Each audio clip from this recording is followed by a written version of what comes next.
Picture this. You're at a work happy hour. It's a Friday. The whole team is there, laughing, telling stories, completely at ease. And you're there too.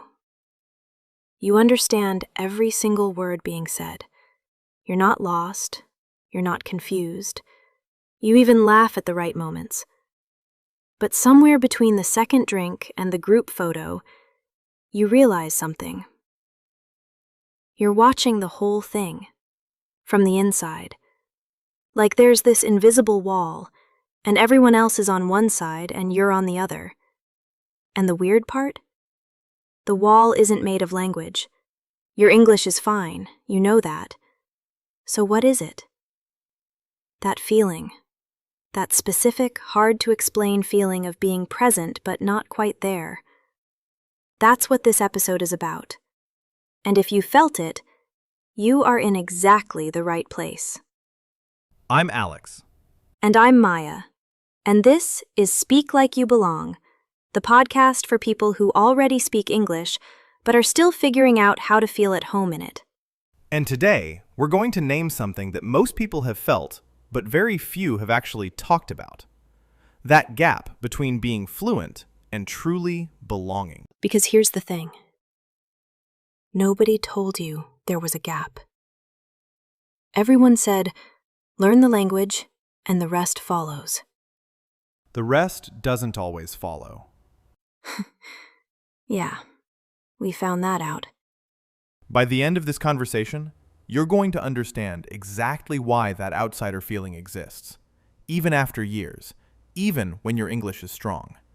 And more importantly, you're going to know what's actually sitting between where you are and where you want to be. Let's get into it.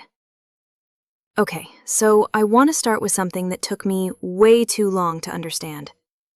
When most people set out to learn English, really commit to it, there's this belief underneath everything, this quiet assumption. And the assumption is, if I can just get fluent, everything else will click. The friendships, the confidence, the feeling of being a full person in the room. The belonging. The belonging. Exactly. And it makes sense, right? Language is how we connect. So naturally you think, master the language, master the connection. It's not wrong. Language is how we connect. But here's what nobody tells you. There are actually two different things that both get called English. Okay, break that down. There's language fluency. That's grammar, vocabulary, pronunciation, the stuff you studied, the stuff you can measure. And most people listening to this right now, they have that. They've put in the years. They've done the work. Right. But then there's cultural fluency, and that's something completely different. It's knowing when to speak and when to be quiet. It's understanding why a joke landed, even though you can't explain it. It's feeling the rhythm of a conversation, not just the words, but what's underneath them. And nobody teaches you that. Nobody teaches you that. It's not in a textbook. It's not in a podcast lesson. It's absorbed, slowly, over time, through being in it.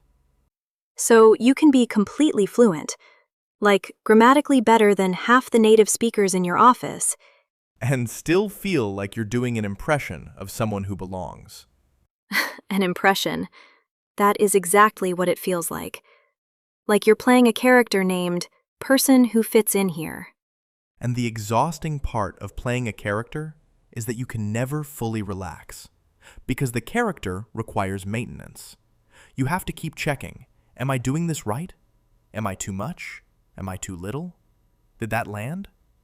And that constant checking, that background noise running in your head, that's what drains you at the end of a social interaction. Not the interaction itself. Right. You go home tired and you're not even sure why, because you didn't do anything hard. You just talked to people. I remember the first time I realized this was happening to me. I was at this team lunch. My manager, a few colleagues, good people, Easy conversation. And I was there. I was engaged. I was contributing. But on the drive home, I felt this weird kind of empty. Like I'd just run a race, but there was no finish line and no one was watching. Depleted. Depleted. And I thought, what is wrong with me? This was a lunch. It was pasta and some small talk about the weekend. Nothing was wrong with you. You were just carrying something that everyone around that table didn't have to carry. What do you mean? They weren't translating. Not language, they were past that. But they also weren't translating culture. They weren't scanning the room for how to behave. They weren't doing the math on whether their joke was appropriate.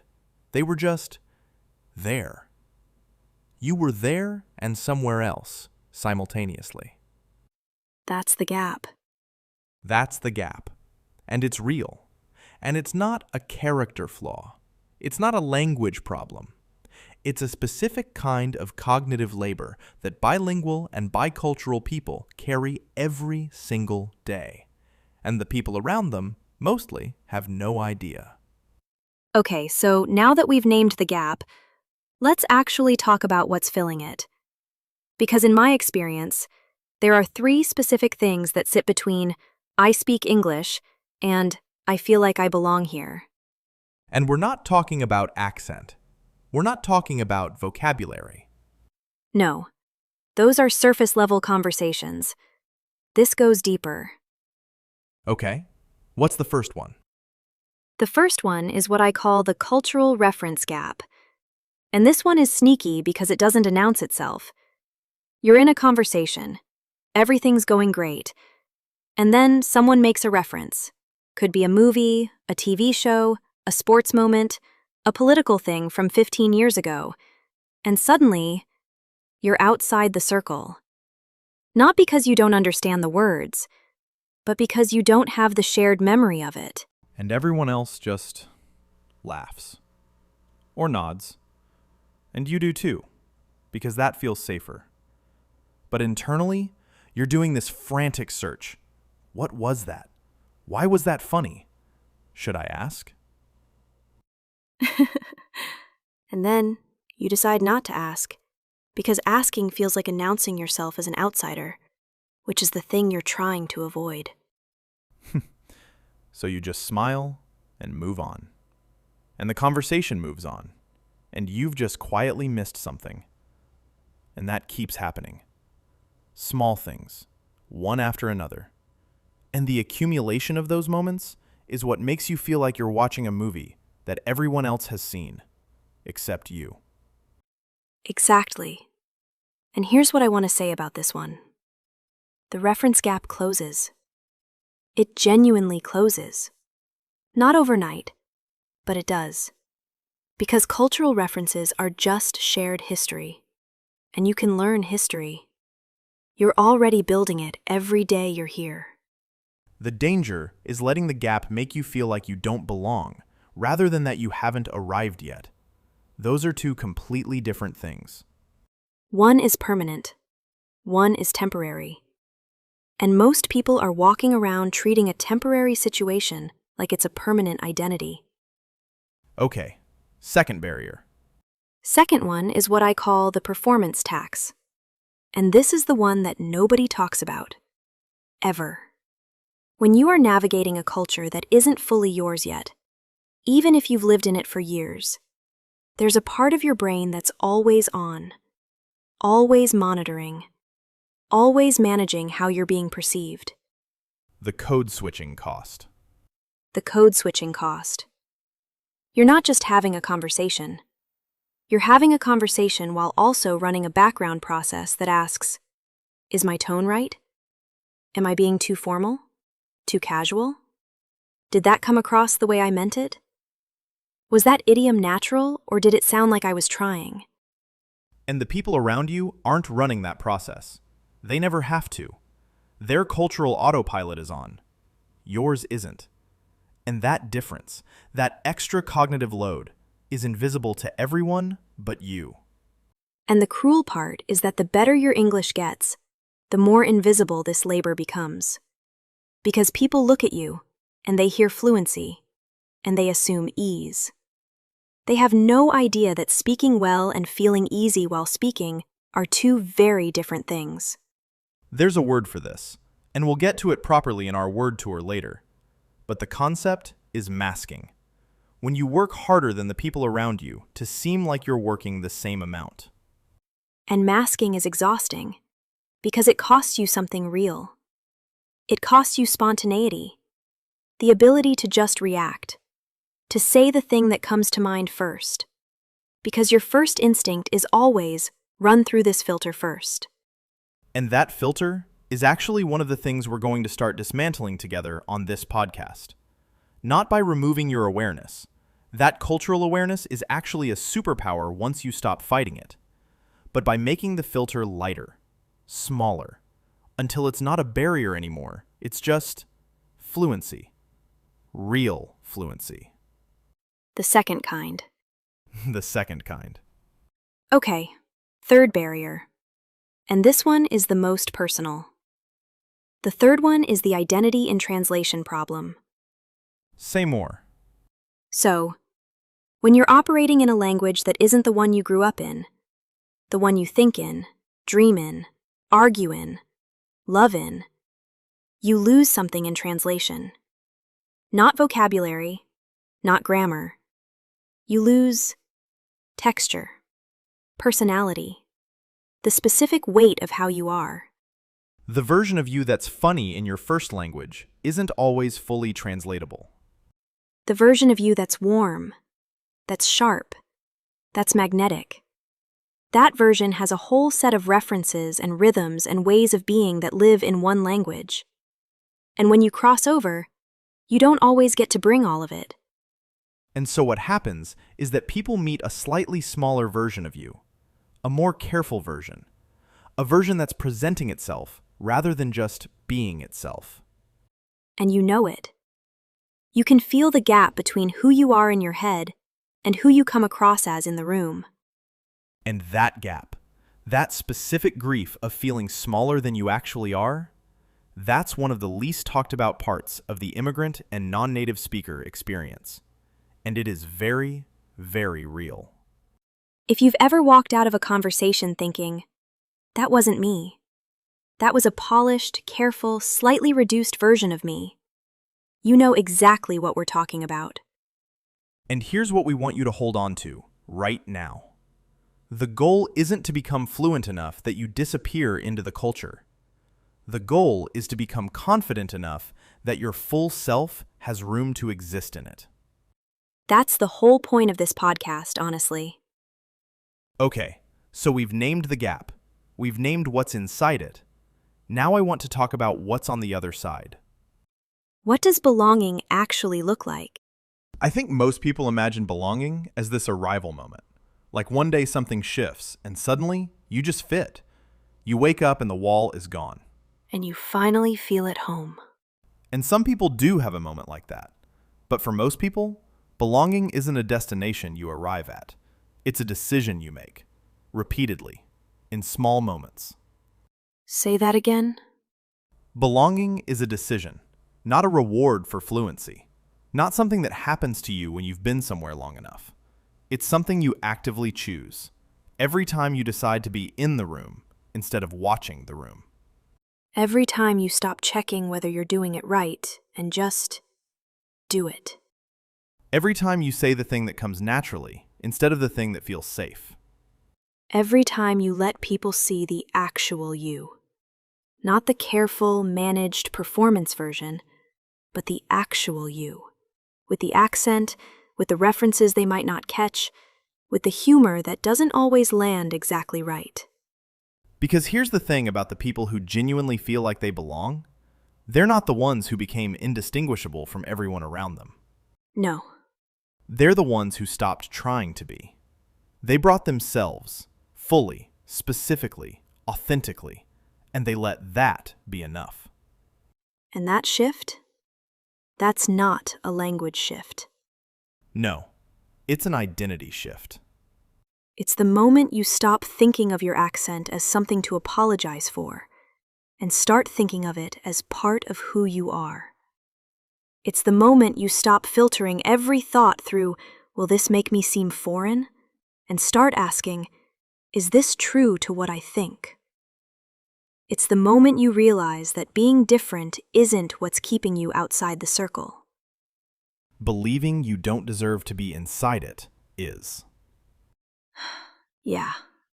And that belief, where it comes from, how it was built, and how to take it apart, that's what we're going to be doing together on this podcast, episode by episode.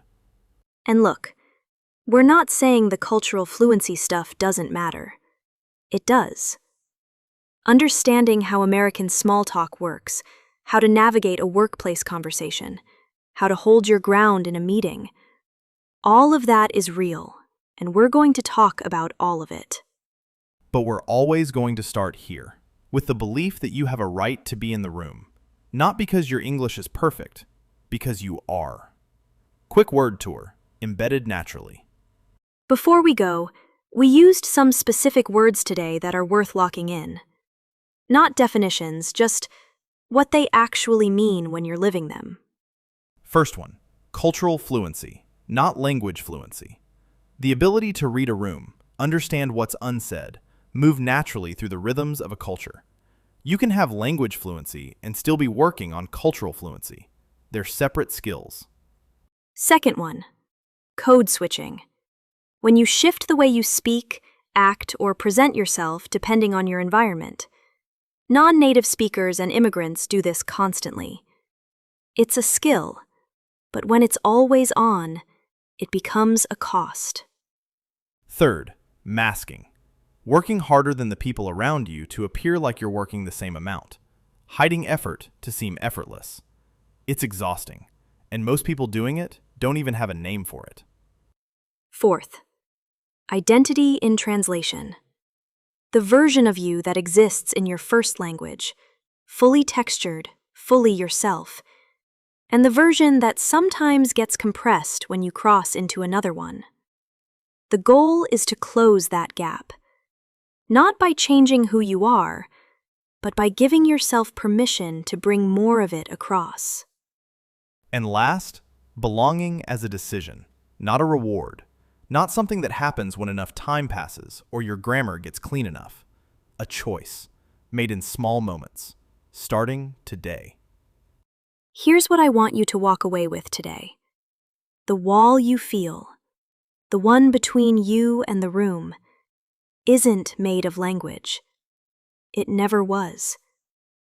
It's made of a story you've been quietly told and quietly believed about whether someone like you gets to fully exist in spaces like this. And that story is wrong. You don't have to earn your place here. You don't have to perform your way into belonging. You don't have to wait until your English is perfect, your accent is gone, or your cultural references are finally current enough. You're allowed to be in the room as you are, with everything you bring, everything you've carried, everything you know in languages other people in that room will never speak. That's not a deficit. That's a perspective. And there are rooms out there, rooms you haven't walked into yet, where that perspective is exactly what's missing. Here's our question for you this week, and we really do want you to answer this, in the comments or just to yourself.